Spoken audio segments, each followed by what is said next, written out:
नमस्कार, मी आरुष शुकर आणि तुम्ही पाहता छोटा बटाटा बडा धमाका। आणि ही आहे वागेश्वरावरील केळवण्यातील वागेश्वरावरील होळी। आणि आपण तुम्हाला माहिती आहे हे आपलं वागेश्वर आहे तो 35 वर्षांपूर्वी इथे ही वस्ती वसलेली आहे आणि 15 वर्षांपासून आपण होळी हा सण साजरा करतो वागेश्वरावर। आधी म्हणजे खूप वर्षांपूर्वी सगळ्या गावात फक्त एकच होळी असायची आणि सगळे मिळून घेऊन यायचे, पण आता कसं प्रत्येक आलीची होळी असते आणि तशीच आमच्या वागेश्वर टेकडीची एक होळी असते आणि ती ही होळी आहे आणि ही ती होळी आहे। आणि इथे खूप थाटामाटात मोठ्या आनंदात इथे होळी साजरा करतात। इथे होळी सजावटीसाठी पण खूप काम झालंय।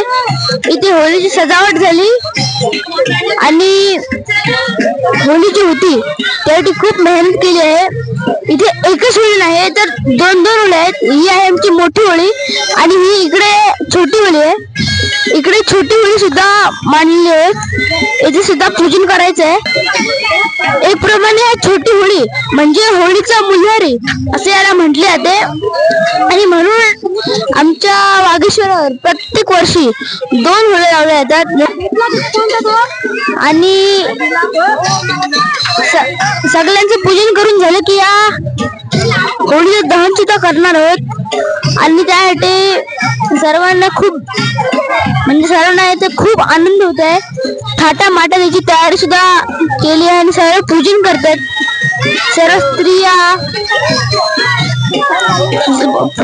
असो पुरुष कोणी असो सर्व पूर्ण आनंदात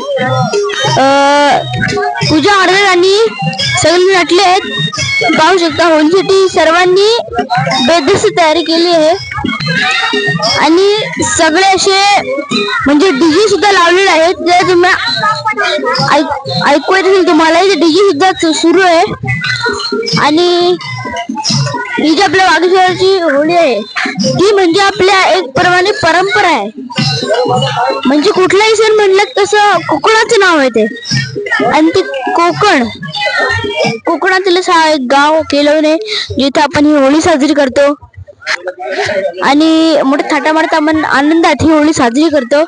आणि तुम्हाला सांगतो होळी दहन म्हणजे काय, तर होळी दहन म्हणजे आपल्या डोक्यात जे काही वाईट विचार असतात त्यांचा नाश करणं यालाच आपण होळी दहन असे म्हणतो। आणि आज सर्वांच्या मनातले वाईट विचारांचा नाश करून या होळीचं दहन करणार आहोत।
तर या होळीबद्दल दत्तात्रय शुकर काकांना आपण थोडा मनोगत द्यायला सांगूया।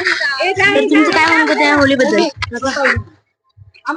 आपली जी होळी दर वर्षाप्रमाणे याही वर्षी साजरी करणार आहोत। तिथेच त्या होळीला सगळेजण उत्साह आणि आनंदात साजरा करतात।